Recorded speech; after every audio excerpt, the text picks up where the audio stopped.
Good morning, family. Good morning. I finally got some time to sit down and make a video before I go back to work. It's been a crazy work week, like I always say, but I got some time to sit down and make a video for you guys today. Still doing change of command, still doing all the things that we've been doing. It's just been crazy, but videos still got to get posted for you guys, so that's what I'm gonna do. But I want to come to you guys with a sit down video today. I want to talk to you guys about the biggest challenges that you will face when you decide to join the military. So let's get to this video. One of the first things that you have to realize about being in the military that's difficult is adjusting. Adjusting to the military culture and way of thinking is totally different. Once you join the military, you realize that your thoughts and behaviors no longer dictate the same reality of civilians. Civilians think completely different. They operate completely different. The military, once you join the military, you go through basic training. Adjusting will probably be your hardest thing in the world. Eating MREs, doing PT, shooting guns, going to the field. The way the military conducts its own operations and business is completely different than civilian life. You have to understand, once you join the military, you have to switch. It's a code switch. You have to be able to wake up early in the morning and go to sleep late at night. You have to be a step ahead. You have to be an edge ahead of other people. The way that you operate, the way that you conduct business is completely different. So adjusting is going to be completely different. Once you become a military person, you join the military, and it really doesn't matter what branch you go into. Well, it kind of does, but I'm gonna just say primarily just the Army. When you join the Army, you become more of a set thinker. You want things done a certain way. You don't like things done too crazy. You like results. You like things to be done a certain way without it being sabotaged, because you don't have time for the extra drama. You don't got time for lollygagging. You want things to be done a certain way. You want it to be complete, done, out of your hands, and done how it's supposed to be done. That's how I am. This is all me. And this is all personal perspective. This is my perspective. And I could be completely wrong. I could be completely wrong, but the thing is, look, at the end of the day, these are all my perspective. So this is what I deem as what will happen to you when you go through these types of phases of your life in the military. But at any point of these topics, they're all subject to change based off of my personal perspective, but I'm still gonna give my personal perspective for all of these topics. Next, we got long hours. Long hours is most definitely one of those ones that falls under adjusting, but more primarily, long hours is its own separate entity as well. But let me explain. When I joined the military, I had no idea. I say this all the time. I had no idea we had PT. You have PT, physical training, and y'all might be like, "What? How did you not know that?" I'm sorry, you don't know what you don't know. Okay, I was a civilian. I didn't know anything. But long hours is one of those things. PT is one of those things. We work. First of all, we work 6 to 5, 1700, 5 o'clock p.m. on an average day. So people work 9 to 5. That's an 8-hour shift. Add 3 more hours to that. So you got 9, 10, 11. We work pretty much 11-hour work days every day, because we have to be at PT at 6:30. So we work that every single day. But let's talk about, we haven't even talked about field training exercises. We haven't talked about when we have change of command. We haven't talked about when we're deployed. All these other things I just mentioned play a factor into your work hours. For example, change of command. I don't go home normally until 1900. 7 o'clock, 7 p.m. Sometimes 6:30 p.m. But I still gotta go to PT in the morning. So I can still I gotta still be up at 5:45, make my way downstairs, go do what I gotta do for PT, be there by 6:30, and do what I gotta do. Change of command, field training. When you go to the field, sometimes you might have to long hours, but you have to pack your bags, they have to pre-inspect your bags, they have to inspect your bags, they have to give you your weapon, they have to do all these other things when you go to the field, do your thing in the field. In the field, it's its own different beast. When you're deployed, you can have long hours depending on your shifts. Sometimes when I was deployed, I had shifts. I had 12-hour shifts. But my sleeping pattern will be skewed. And also, going back to the adjusting thing real quick, you have to be able to adjust to your sleep patterns. Because you could have, right, for example, you could have a 12-hour shift, and your sleeping schedule, your sleeping routine, instead of you getting the going to sleep from 10:30 to 6, you have to maybe shift it or alter it, because you might have a morning shift, and let's say your shift starts at 12 o'clock in the morning. Now you have to go to sleep around probably like 5 o'clock in the afternoon, from 5 to like 8. And now you have to go to your shift for 12 hours and then switch it. But then also, after your shift is over with, your detail, let's say your detail was for a month. You had to do that for a month. Now that your shift is over with, you have to go back to the normal shift of your regular schedule, 6 to 5. So you have to be able to adjust. That's just going back to the adjusting part. But when you're deployed, all these other things, long hours, expect long hours, especially when things happen. I can't tell you about how many times people have always said an item goes missing or whatever. People have to stay from 6 in the morning all the way to 11:59 p.m. and then do it all again the next day until the missing item comes back up. And this leads exactly to my next point, accountability. Accountability is the biggest thing also, is the next thing I'm gonna get into. Accountability, you are accountable for every single thing in the military. Everything that you are, that you have, is accountable. It's accounted for. You have to understand when you join the military, one of the biggest challenges that you're gonna have to face is being 100% completely accountable for everything and for yourself. There's nothing that goes unaccounted for. Your actions, every behavior that you do has to be accounted for. Now, when you go higher up the chain, there's less accountability, obviously, because there's nobody really up there to hold them people accountable up there. I'm talking about in the ranks. But for yourself, when you join the military, you have to understand that everything that you do is accounted for. Everything. The way you look, the way you dress, the way you talk to your NCOs, the way you talk to your commissioned officers. Everything is accounted for. And you have to be able to realize that everything that you do is written down. The success of your team, you have to be accountable for. The amount of things that can get done with your team, how effectively your team operates, how good your squad moves, how good you're able to do at the board. To briefly go back over the point of getting things done, you like to see results. I'll put it like that. You like to see results. Results, you love to see. And if you don't have results, you become irritated or frustrated, because when you're in the military, you have a structure. You know that you have a mission to complete. It's an obvious task that you have to complete, and you have to finish it. But one of the challenges that you have in the military is once you become a part of the military culture, you adapt to the military life, you adjust into the military lifestyle. It will irritate you when you have taskings and you cannot complete the most basic tasks. That would irritate you, because it's like you become so honed in on just completing something and moving on to the next thing, that when you can't finish that one thing that you have to do, it's gonna piss you off. And when it pisses you off, it probably became because of the military. Because what I noticed about myself, personal experiences, personal perspective, that it be simple things in my head that we can finish, that we can accomplish, that we can get done. But the thing is, we can't get it done because my people, civilians primarily, just feel like whatever it is so complicated. When I look at things, I dissect them. I break them down to the very basics of everything. Basic science 101. How are we gonna move this box from point A to point B? But it's like civilians, they be like, oh, well, we can sit on it, or we can, if it come back to it tomorrow, or no. If it needs to get done and we know it's a priority, all we have to do is just simply, either we can two-man carry it, we can call for more people, we can get some backup, we can put it on wheels, we can put it on a dolly, and we can move it from the box from point A to point B. It's all about communication. And communication is also another challenge, even for people in the military. But communication essentially is the next one I'm gonna get into briefly. One of the biggest challenges about being in the military is communication, for a lot of different reasons.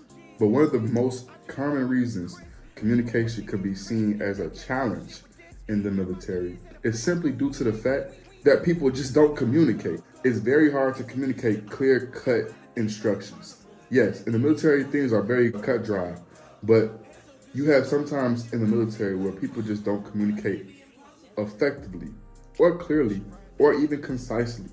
So the communication can become a problem in the military. The goal of the military is to get you to the point where communication is you have communication. That's the ultimate goal. But a lot of times you notice that leaders, or your own peers or people under the ranks of you, don't really know how to effectively communicate because everybody's communication style is different. That's one of the biggest problems of the military, one of the biggest challenges, because everybody comes from different walks of life, different backgrounds, different demographics. How can we communicate easily, effectively, concisely to people? I'm from California and that person's from Miami.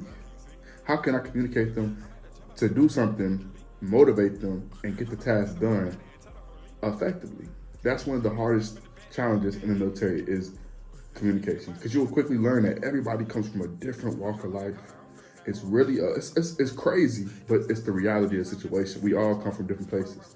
That's a challenge that you will face in the military, is learning how to be a communicator, being able to be vocal about whatever you have to express, but also still being concise and clear enough to not hurt nobody's feelings, but to let them know the urgency that we have to get this thing done. I guess I can go back to this conversation. I mean, deployments is one of those ones where it is a challenge. For me, I think I spoke on this, but I'm gonna just speak on it again, deployments. For me, my first deployment, I've been on two deployments, and my first deployment was my hardest. I think people really overlook. Again, if you join the military to get away from your family or whatever the case may be, this part might not really apply to you, but it still might affect you in some way, shape, or form. But when I look at my deployments, I look at going overseas for 9 months. My first one was the hardest, and this is why. Being a newly private, entering the military, I didn't really have much guidance. I didn't have much leadership. I was still learning everything, and I jumped right into a deployment. I chose to deploy 2 months into my duty station, and my NCO was just like, we only had 2 NCOs and 1 lieutenant, and we had a captain. But the captain we had when we got down to where we was at. So we only left with 2 non-commissioned officers, 1 lieutenant, and the rest of us was E4s and below. And the person in charge wasn't really looking out for us. Wasn't looking out for our best interests. We would go to our NCO. We would ask for help. We would ask for assistance. He would never listen. He would go to the other sergeant, the other NCO above him, and he didn't really care about us either. He was cool though. He was cool. But never really, it's like when we talked about how things could be better, they didn't really take it into consideration. It didn't seem like. So that's why it was hard. So over time, months and months and months and months, it just got harder and harder and harder because of the fact that it piles up. Months on end, when it feels like nobody's listening to you, nobody's taking you serious, when it feels like your voice doesn't matter, on top of being gone for the first time, being deployed for 9 months, you're not able to go home and see them like on the weekend, you're not able to be around people that look like you, act like you, whatever. It hurts, it sucks. So it was hard. And I entered a very deep depression, sadness. I entered a deep state of emotional torment because of the fact that I felt like I had nobody to call. And I have my own battles, you know what I'm saying? Like I ain't gonna get into all that. I have my own battles I have to deal with, you understand? But during that time, it was one of the deepest moments of my life where I felt like nobody was there for me, or just nobody cared. And it felt like that no matter what I did, nobody would care. So the challenges that you can face during deployments, it varies from person to person. Again, it always varies. So don't take everything I say as 100% fact, because your experience might be different. But again, this is my personal experience, projecting that you might feel these same similar attributes. But for me, that was one of the worst. My first one was the worst one, hardest one. And it wasn't like it was a bad place. It was a beautiful place that I was at. It was just, again, months on months on months, compiling anger, frustration, mixing it with nobody listening to me, mixing it with 9 months not being around family, friends, and also being on a military deployment. It hits you a little bit different. And I was excited to go. I wanted to go. But that's the challenge that you weren't gonna face. The second deployment I went on, I chose to go on that one too. I chose to go on all my deployments. But then the second one, it wasn't as hard, but it got to a point where it started getting hard, but I was not in a mentally declined space as I was in my first deployment. If you're gonna join the military, one of the challenges that you will face is deployments. And when you do notice those challenges that you face, there's programs that you can go to in the military, and there's also family that you can always call, friends. I'm always gonna be here to listen. Always reach out to me. I'm always listen to what's going on, what you were doing your deployment. I'll talk to you, I'll check in on you, I'll make sure you're good. I'm gonna listen to your story every single time. This is kind of a silly one, but understanding military time was one of the most challenging things. Learning the military time, the military alphabet, and how to speak the military numbers was one of the hardest things I had to do. But I think the military clock was kind of one of the funny ones, because it's not necessarily hard to do. Once you got it, you got it. Some people can decipher how to, like, their own tactics on how to understand it, how to do it real quick to learn it. But I think for me, because it was also new, I'm like, how do you understand military time? How do you able to pick it up like this? That military time was one of the hardest things. Oh, land nav was kind of hard too. When you ever do understand how to read a map, that's hard. That was a challenge for me. Understanding the military clock. Going to basic training was a challenge. I'm not sure how it is now, but that's a challenge. But understanding the military clock, let me stick to that. Understanding the military clock, you have to understand there's a 24-hour clock that the majority of the world uses, a 24-hour clock. The whole earth is gonna always keep spinning. The earth is gonna always keep spinning. Stay with me now. The earth is gonna always keep spinning. So time here is gonna be a different time over there. So for example, if I'm in Fort Carson, Colorado Springs, but I wanna know what time it is over there in Afghanistan, or I wanna know what time it is over there in Iraq. It's still a time over there. The world is still going. Because I'm over here in Colorado, but I'm not over there in Iraq, doesn't mean that the time is just stopped because I'm over here. So if it's gonna be hypothetically 3 o'clock in the morning over here, then it's obviously gonna be a different time over there. But you have to understand military coded language. And when I deployed, or when I got stationed over in other countries, I realized people actually do use a 24-hour clock. It's just a lot more simple that way. Let's just say you got family in a different country. The majority of the world can understand 24-hour clock. You know, I didn't know that people knew the 24-hour clock as commonly as they do. A lot of people still don't know it, but it's not as uncommon as you think it is. If I say 1900 and we're going to use the Iraq situation. It's 1900 in Iraq. I'm not sure the time zone difference, but just stay with me for hypothetical purposes. It's 1900 in Iraq, but in Colorado Springs, 03. So 1700 in Iraq, it's probably going to be 03. If I can know the coded language for military time, I could also use it for future planning. I could plan communication with these other people in these regions. I can understand the time zones. It's a lot easier versus me saying, oh, it's 5 o'clock and then it's 3 o'clock over here, because 5 o'clock could be morning or PM. It also clears up a lot of confusion. So military, understanding the 24-hour clock, military time, I don't know how we're gonna say military time or 24-hour clock, because I don't know, but I'm gonna say 24-hour clock. Understanding the 24-hour clock is essential because a lot of other countries, you understand, like, when you travel, people don't use miles, they use kilometers.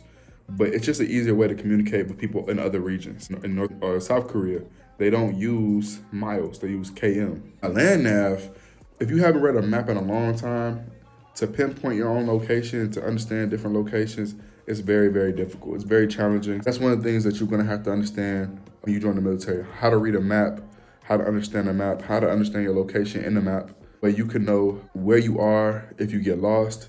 You know where to go in order to reroute from a location that you should not be in. Understanding where you are on the map is very, very crucial. If you can understand how to read a map, especially in the Army, because you're literally a ground force, it's very essential to understand how to read a map. Another challenge that you could possibly face. I'm kind of just going on the tangent now, but another thing that I realized a challenge was in the military is that people are not gonna love you for you. A lot of the time. A lot of people are going to plot on you because of the fact that you are military for multiple different reasons. Maybe because of people don't like the military, they don't like what the U.S. stands for, or what the military that you serve stands for. You might have people that feel a way about people who serve in the military. You might have women or men in your lives who only use you for benefits. It's very, very hard, it's very, very challenging when you join the military because it's different reasons why people want to support you. You never really know who's really going to support you for who you are and who you're not. You're going to have family that you haven't spoke to in a long time, possibly ask you for money, possibly asking you to always reach back and help them out because they see that you're in the military and they assume that you have a lot of money to give, which is not necessarily the case because it's not really that. But you have to be careful because people are going to want to use you. People are going to want to take advantage of you. They're going to always say, oh, come back on leave and come see me. Why you can never come see me? You don't understand how stressful it is to be in the military at all. And people are gonna always say, when you go back home, oh, come see me. First of all, I took my own self on my leave. I went back home to rest and relax. And now on top of that, you want me to go see you? You had all this time to reach out to me, set something up, and come see me. If you really cared about me, you would have been came and saw me, but you never did. So now that I'm back home, you want me to come out my way on my vacation, on my relaxation period, to come spend time with you when you had all this time in the world to come see me? That's crazy. You will start seeing things like that. So be careful with who you call your friends and your family, because sometimes you might have to cut those people off, sadly, because if they're gonna only want you around when you're around them, and they don't reach out to you when you're deployed, when you're at home, or when you're back at duty station, they're not really your real friends or your real family. I'm sorry. That's just what it is. Because if you really cared about me, you will always be checking in on me to see how I'm doing. How's the military life holding me up? Am I okay? Is my head right? But you will just, when you just see my Instagram story, you just want to ask me, oh, come see me, come spend time with me. No. If they really cared about you, they would have been checked in on you, tapped in with you. And I know stories about a whole bunch of guys, primarily. I'm not saying this person for the other genders, but a bunch of guys that I heard stories from. Even some women admitted to it. Like, I know there's one woman, she said that her friend literally looks up all the military stuff, knows the benefit codes and all the other stuff, and she specifically targets military men for their benefits. So understand what you're doing, what you're getting yourself into, and understand you have to be careful with who you pick as a person that you care about. And I'm sure the men who target women, they just do military women, but you really have to protect the young men that join the military, because they gonna go for anything. They going to the strip club, so you got to really give the guys a conversation about be careful with women they selecting when they spend time with a nice young woman, because you don't want to get into a situation where your financial endeavors are not wrapped up with this woman, and she only sought out after you because of what you could provide for her, because she knows that you're covered and backed by the government. So be careful what you do and what women or man you select, okay? Another challenge that you're gonna face in the military is bad leaders. I cannot speak on I don't know how many videos I even have talking about bad leaders and how many bad NCOs I had. If you have to go back and do your history on my video, but I spoke on so many times where I had bad NCOs, but you can't do anything about it. One of the challenges you're gonna face is bad leaders, and you can't do nothing about it. And let me digress. There's things that you can always do in the military. You can always go to the next man up or the next woman up. You can always go to the legal, but when you join the military, you're bounded by UCMJ, Uniform Code of Military Justice. If you decide one day that you're tired of your NCO, you're tired of your boss, and you just want them to shut up, or like just literally get off your case, argue with them, and you're a junior enlisted soldier, you just joined in, your NCO still outranks you. So if they write something on that paper about you in a negative way, 9 times out of 10, the people above your manager who read that are going to side with your manager. And now look at you. You're getting counseling, and you possibly gonna get a UCMJ. 45 days, extra duty, reduce pay, and possibly your rank gonna get stripped. And if you're an E1 with no rank, you just gonna have extra duty, because they can still take half your pay, I think. You have to understand that you're gonna have bad leaders, and you're gonna wanna say things, but it's not the civilian world. If you wanna say something, and you do say something, or you wanna fight, and you do fight your NCO, your boss, this ain't the old army no more. People not just going, they probably some still fight. If you put your hands on your NCO, you probably can go to jail. Go to jail. Like, you really want to hurt your NCO because they pissing you off, bro. They targeting you, they bullying you, they're hazing you. And it seems like you have to be careful what you do to your NCOs, what you say to your NCOs, because they have the power of the pen. Be careful. It's not the regular civilian world. When you get mad at somebody, you can just quit the job, you can leave. You can't do that in the military. You have to be stuck with that person for 2-3 years, sometimes even longer. So be careful with what you say. If you're stuck with bad leaders, tell the next man up. Have a paper trail take down notes of everything that your NCO is doing, the targeting, the bullying, the hazing, everything. Make a packet of it, and then when it gets thick enough, you give it to the person that's above your manager. You tell on them. Because it's better you tell than you get yourself in legal trouble. I'm gonna just leave it like that. And one of the last things I will say, a challenge is because I'm kind of going through it myself right now, is when you're about to ETS. Even though I'm not about to ETS right now, I still got about 2 years as of today, May 7th. But the thing is, when you get so close to your ETS, or when you get close to anything in the military, PCSing, ETSing, whatever you're going with, whenever you're getting close to the end of something to begin a new chapter, it's always hard because you might start losing discipline. You might start losing your military bearing. You might start getting complacent because you're already over it. You have to understand that for me, and I'm gonna speak on my light as in the ETSing because I have exactly 2 years as of today. I think I'm so focused on getting out the military that I'm just ready to just say forget everything and let me just start focusing on my civilian life. What will my life be after the military? How will things look? How will things be? That I'm kind of overlooking what my current situation is right now in the military. And when you're about to find yourself close to ETSing or getting out the military, the challenging part of it about it will be what would the transition be like? Everybody's different. Everybody is different when it comes to ETS and PCSing. But more particularly, I'm gonna just keep it at ETSing, end of service. When you're ending your service in the military, it's challenging because it's not like you're just moving a different job. It's not like you're moving to a different city. It's not like you're just starting a different law firm. You're literally changing your whole way of thinking, your whole way of life. What you knew for 3 years, your way of life, how you eat, sleep, how you work, how you train, how you live your life, how you conduct your everyday business. It's literally being uprooted up out of you and it's being changed. So when you have to understand when you're ETSing, you have to maintain your discipline. You have to maintain resilience. You have to maintain a level head because you're not out the military yet. You're still in the military. You still have an obligation to complete and you have to finish your obligation. But don't get so caught up with overlooking what you have going on right now. When you're ETSing, what I will say, even though it's not a challenge, but make sure that you are setting yourself up to where you have a successful transition because it will be even more stressful, even more challenging when you're ETSing, ending your service with the military and you don't have a plan. You don't have a lick of where you're going to even start at. You don't have an idea of where you're going to be. That's when it can go from challenging to stressful. When you're doing these things, I'm gonna wrap it up after this. When you're doing these things and you notice yourself having these challenges when you join the military, again, I will be here to hear your stories.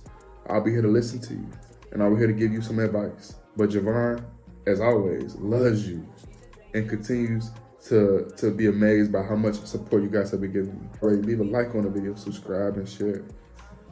And as always, I'll see you guys next time.